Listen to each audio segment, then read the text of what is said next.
Zoe, Izzy, it's Halloween tomorrow. And that got me thinking, farmer Halloween costumes, are there such a thing? And I Googled it, and I'm thoroughly disappointed by the farmer Halloween costumes that you could potentially get. I think they're a bit generic. So my question is, what would a good Halloween costume with a farming theme be? It's got to be a pitchfork of some sort, isn't there? There's a lot of pitchforks. Probably a lot of scarecrows. You could go with a scythe, couldn't you? Old school. I think there's a business opportunity there because my Googling says it's poor, especially the one that's made a homemade apocalypse farmer costume that's just a bloke with a really, really small rake wearing a gas mask. You could go a bit more off-piste and go for every farmer's worst nightmare, which is a bad weather forecast. Yeah. Oh, that's a winner, Zoe. Yes. Go as a rain shower.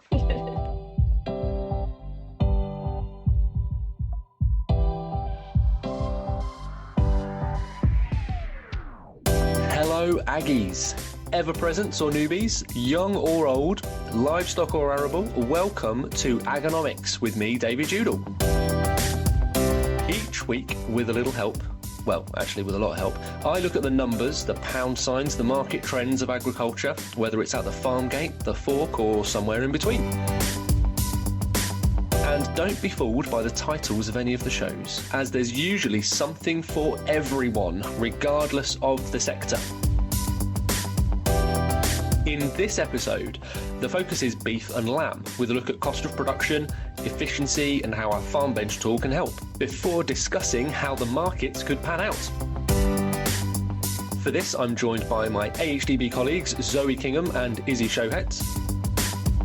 Wherever you go for podcasts, make sure to follow and subscribe to this one, so you'll always get notified when new shows are released on Wednesdays at midday. Don't take my word for it, give it a try.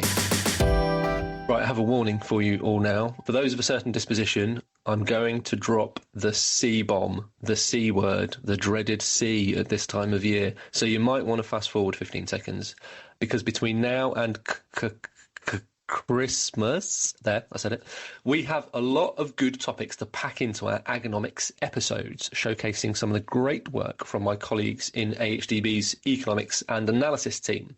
We're in future going to be talking about some halal research that we've commissioned, our project looking at how the beef and lamb market could go up to 2030, Christmas predictions, there I said it again, and we'll also be recording next week's Agonomics at our grain market outlook briefing in Birmingham, giving us an opportunity to gauge how farmers are feeling about the autumn budget, which Chancellor Rachel Reeves should be delivering right about the time this episode goes live. In terms of work that we've done recently, actually, something interesting, we've had the latest findings from our trust study, which shows that the optimism is rising through the agricultural supply chain and across farming sectors as consumers' trust in British agriculture remains really strong. The latest results actually show that there's a really high level of positivity compared with the previous 6 years, and that shows that around 67% of consumers feel very or somewhat positive towards British agriculture. And the data also showed that consumer trust is improving, as 76% of UK adults agreed that farming was a trustworthy profession. That's up from 71% last year. That's up there with teachers at 69% and doctors at 78%. And if you think we've got a topic or an area that we haven't covered, then get in touch. agonomics@ahdb.org.uk. Drop us an email. But before you do that, and before we get into the meat of the subject today, we've got another mystery music act for you to identify in this episode. So we'll be dropping in a few song titles as and when we can, and we'll reveal all at the end of the show. Who knows? Some of them may catch on as future economic or farming phrases. Okay, so the name of the game this week is talking about beef and lamb and getting into, I suppose, the micro end of things. We spoke macro last week where we're looking at big global geopolitics. This week we're diving right into the micro end of the economic scale, looking at business performance, specifically in the beef and lamb sector. So Zoe Kingham is with me to kick off here, our Farmbench manager, and we're going to be talking about some of the specifics of beef and lamb cost of production and how they've compared to the previous year. I suppose to set the context, as we've mentioned a few times on this podcast, this past 12 months we've had a very strong price across both the cattle and the sheep sectors, driven by lower throughputs, strong demand, We've seen some record prices in cattle recently, going through that £5 per kilo mark. So on the face of it, everyone looks at price as a proxy for performance. There's some good P's. What's that? Is that onomatopoeia? Alliteration? I can't remember which. Alliteration, I think. Cheers, thank you. What's onomatopoeia? Who knows? Anyway, we're not here to talk about English, we're talking about economics. That's better than English. So prices have been strong. But Zoe, does that translate through to business performance? Let's focus on the beef side to start with.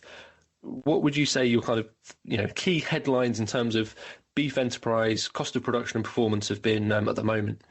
So looking at the 21-22 to 22-23 year, so that's calving 22 and calving 23, in the past year we've seen an improved year in terms of full economic net margin. So overall, the numbers are getting better.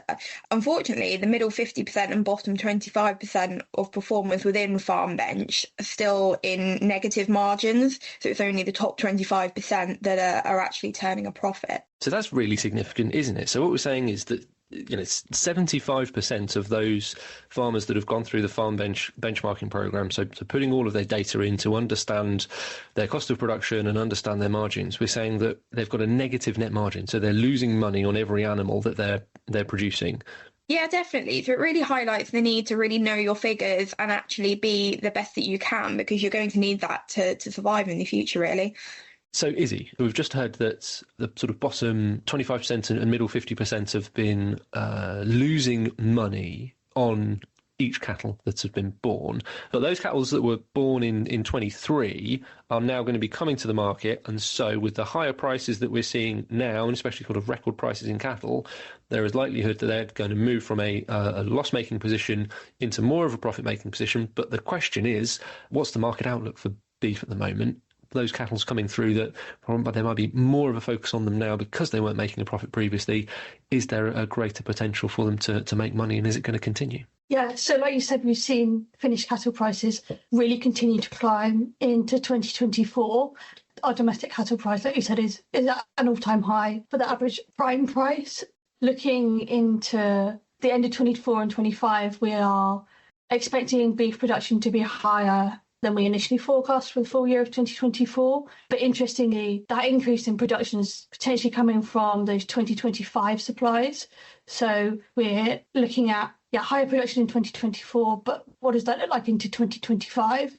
Given this contraction in the breeding herds, this is expected to weigh on cattle supply into the coming years.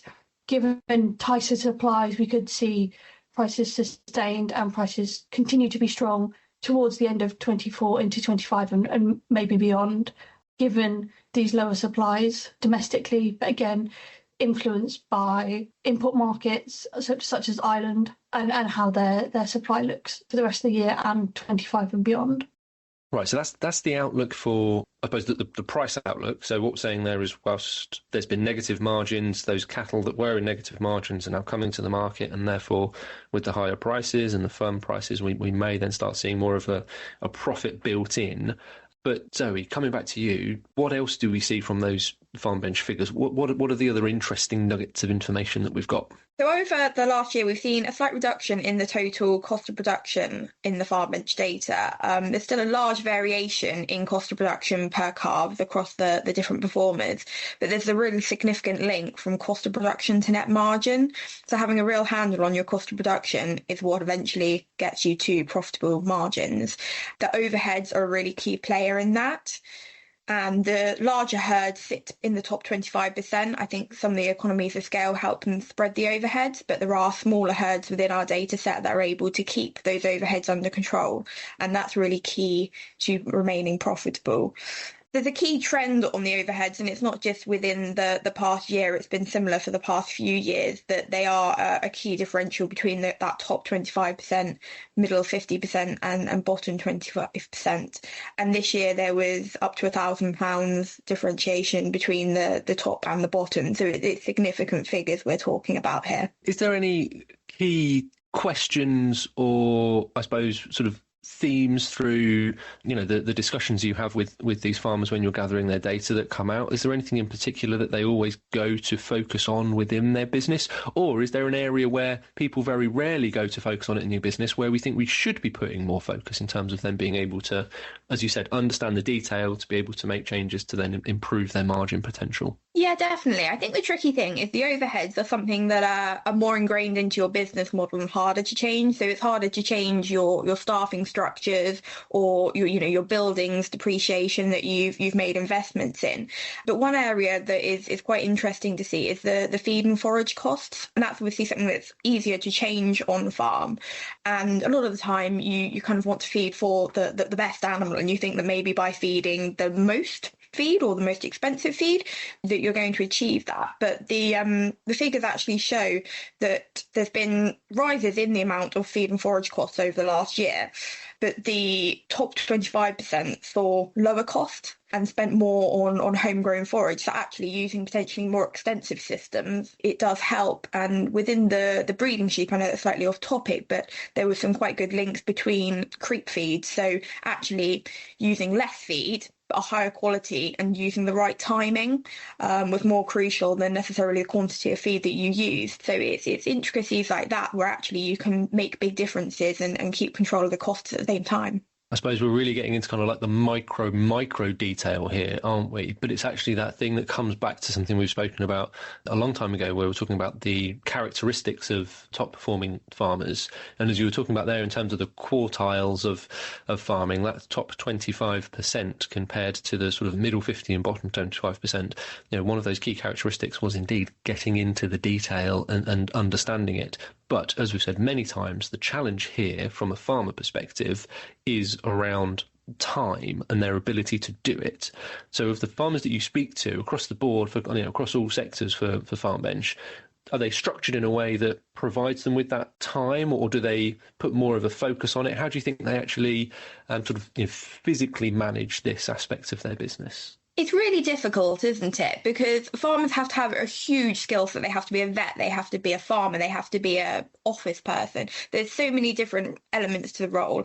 And maybe you don't see immediately the benefit of sitting in the office for the afternoon and trying to get into those numbers. But like we were saying, it's all about the marginal gains. And when you start adding them up, it makes a huge difference. But with the Farmbench programme, we fully support it within AHDB. So it's not a case that farmers are kind of on their own to do it. We'll come out to farm and sit down and help them go through it, which I think is really helpful when you've got someone who knows the way to do it, going through it. But it's all about being informed about your costs, and therefore you can make informed decisions on farm, because the farmers know their animals and business better than anyone. But it's just having the figures in the back of their head when they're making decisions to ensure that they're doing it in a sustainable way. We know, as you said, that farmers have a huge amount of other stuff to focus on. They're not all going to be one of us focused on economics and getting into the detail. But we do have an understanding that at the end of the day, there's a lot of focus that comes back to the money. That's all we're kind of looking for at the end of this in terms of understanding the margins. So thank you, Zoe, for taking us through the beef sector. We're going to have a break now to understand the latest in the markets, and then when we come back in the second part of Agonomics, we're going to be focusing on the sheep sector more. Hi, I'm Olivia Bonser, Senior Analyst at AHDB, with a look at grain and oilseed markets for the week commencing the 6th of January. Despite some support in wheat markets over the Christmas period, prices have been under pressure in the new year from a strengthening US dollar, technical selling and sluggish global demand. However, Russian wheat crop conditions remain in focus, with warmer than usual temperatures and excess moisture in key growing regions. Persistent hot and dry weather in Argentina is also raising concern over the country's maize crop, which is now in its critical development stage. For rapeseed, new crop prices are supported, with doubts over prospects for global rapeseed production in 2025, though forecasts of heavy soybean supplies from South America limit any major price increases. Over the next few weeks, weather in major exporting countries such as South America and Russia will be key in driving prices. The USDA will also release updated global supply and demand estimates at the end of this week. To stay up to date with the latest data and analysis across arable, red meat and dairy markets, head to hdb.org.uk and click on Markets and Prices.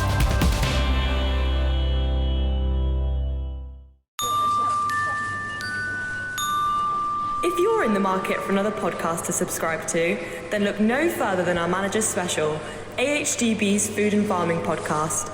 Recent episodes include a consumer insight offering on red meat labels and supermarket aisles, as well as a dairy special about our work with retailers to promote milk. If you're after herbs, or rather herbal lays, our shelves are stacked with sage advice on how to introduce lucerne and clover into your fields. In fact, we cater for all tastes, so you'll find sections dedicated to all sectors: pork, cereals and oilseeds, dairy and beef and lamb. And don't forget our middle aisle, where you can often pick up a bargain episode you didn't know you needed to listen to. Search Food and Farming wherever you get your podcasts. AHDB thanks you for your custom.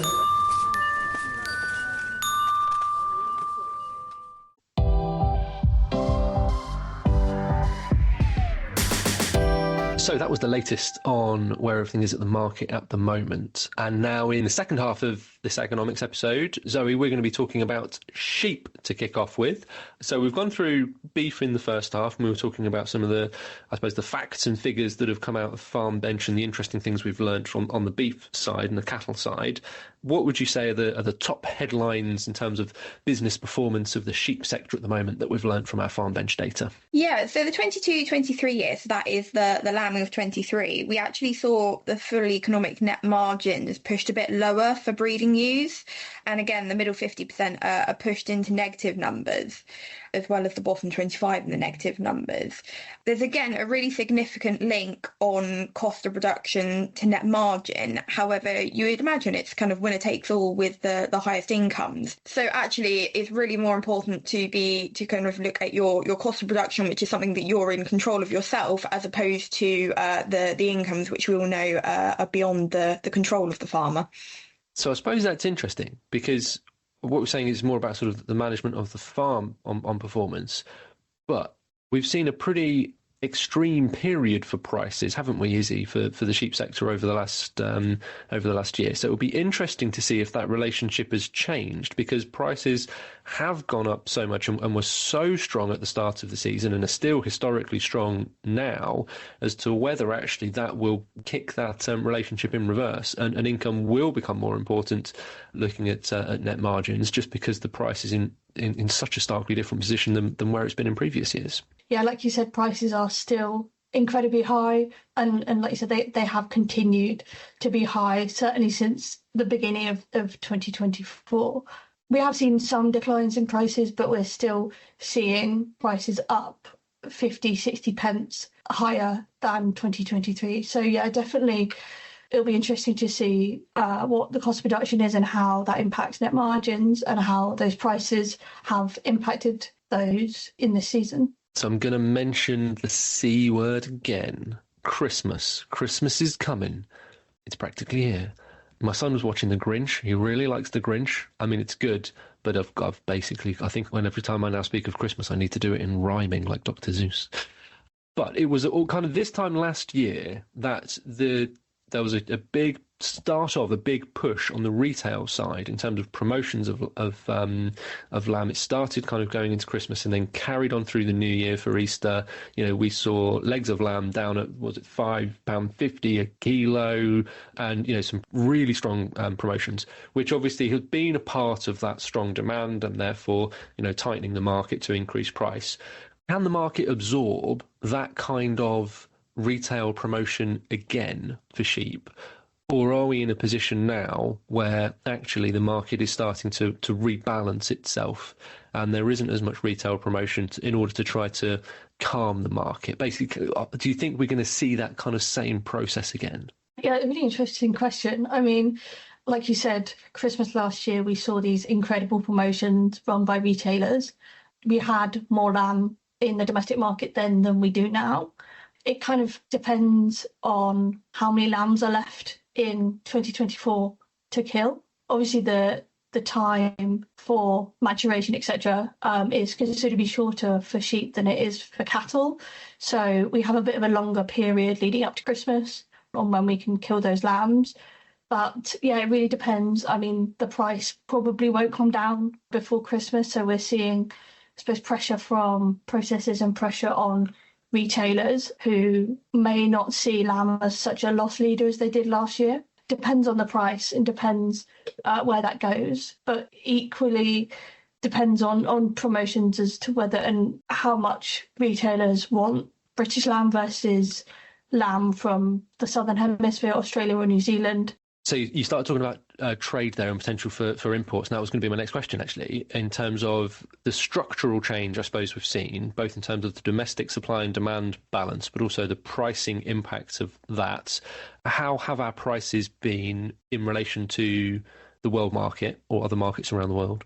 Has that had an impact on wider trade, and do you think it will have an impact on wider trade going forwards in terms of, are we going to be importing more lamb, or are there even some still export opportunities that are being eroded because of those higher prices? As well as talking about those prices, it's important to think about it's linked the supplies of lambs in those Southern Hemisphere countries that we do import from. So primarily we're looking at New Zealand and Australia. So as you said, our domestic lower production, which is down around 8% so far this year to September, has really necessitated those imports from other countries. So I think at one point our price differential between New Zealand and our domestic price, when our domestic price was at an all-time high compared to the New Zealand price that was an all-time low, I think was around £5 a kilo. So really considerable price differentials there. It's come back a bit since then, but that has driven more imports into the UK from both Australia and New Zealand.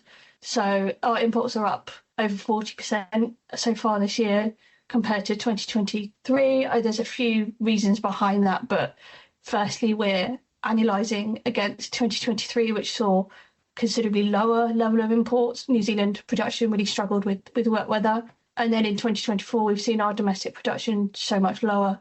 So we need those imports to reach that demand.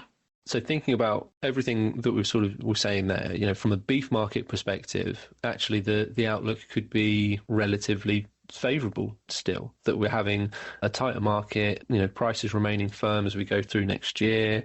And therefore, as Zoe was saying earlier, there's that sort of middle and bottom 50 and 25% that have struggled for margins that may see some respite from that.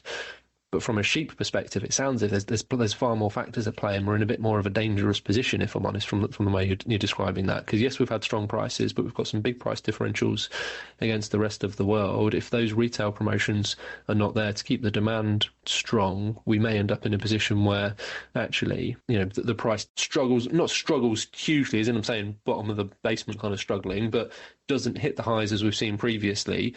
And coming back to what Zoe was saying, that the price is less of a link in terms of on the sheep sector between price and net margin, it probably goes to show that actually now is the time for those businesses that would identify themselves as, predominantly sheep-orientated enterprises to be focusing more on that micro scale of their business. Because if the market isn't going to be giving them as many opportunities through what has been a pretty historically high price, then we're just going back to the same position as Zoe was saying about that middle and bottom 25% struggling for margin. The sheep enterprises, whilst everything has looked rosy and felt fantastic over the last 12 months because of those high prices, I suppose it isn't the time to rest on your laurels and just feel that everything's going to continue. There's an element of focus that's required, considering we've got all the other changes. And let's begin that big macro picture that we were talking about last week for those kind of unknown geopolitics events, as well as I'm sure you're avidly listening to this instead of the budget at 12 o'clock on Wednesday when this is released, what comes out of that budget and the impact on agriculture spend and farm businesses as well. So it feels as if whilst there's a lot of positivity that we've had this year, you can't rely on past performance to look at future trends, can we? We've got to look at what's coming forwards, and it seems as if it's a bit more of a trickier period, especially for the sheep sector. Yeah, I definitely like to, Zoe mentioned before, it's really interesting to see the cost of creep feed. So we've seen obviously a very, very wet last few months. It seems like the last year has been wet. So that's really impacted on the quality of forage coming forward. So maybe more creep feed being fed and how much that is costing. But moving into sort of 2025, obviously very hard to predict things that happen in the sheep sector given the short cycle of it. So we're looking at 18 months in cattle, but things can change in a year in the sheep sector. But looking initially, the English livestock census from the 1st of June points to a lower breeding flock base for 2025. So we're looking at a potentially smaller lamb crop even into 25 than we've seen in 2024. But we're awaiting a full UK view from the rest of the nations on that. So yeah, some big questions moving forward as to how small can the lamb crop go in 2025, given how much we've seen it contract in 2024 and what that could do on prices moving forward, really. And that is a perfect opportunity to segue and give a bit of a highlight for a piece of work that we're going to be discussing in a few weeks' time, where we're looking at the outlook for the beef and sheep sectors all the way through to 2030. So we're going to be looking at where that supply and demand profile looks like it's going to run and starting talking long term about those sectors, considering they've been in some pretty, extreme supply and demand scenarios over the last sort of 12, 18 and 24 months, and how that then impacts herd size and how that impacts throughputs as we go through the future years. Zoe, Izzy, thank you for your insights and for your participation. It's been a pleasure going through the detail there and getting on the micro side of the farm businesses for beef and sheep. I'm sure that the eagle-eared of you would have noticed that every wedding disco's favourite band of ABBA was the artist of this week. Personal favourite of ABBA song is Voulez-Vous, mainly because I'm a Leicester fan and I get to sing about Abdul Fatawu, but not at the moment considering Forest Beaters last time we played, so we're going to skip over that. Next week, we're going to be at the Grain Market Outlook briefing, talking about everything that's on the supply and demand side of the cereals and oilseeds market, as well as reviewing the impact of the autumn budgets. And we'll be talking to a few guests there and participants to understand what the cereals industry feels about the budget and the market outlook on that side. So I look forward to that. GCSE English onomatopoeia is a word which sounds like what it means. Thud, crash, bang and buzz. There we go.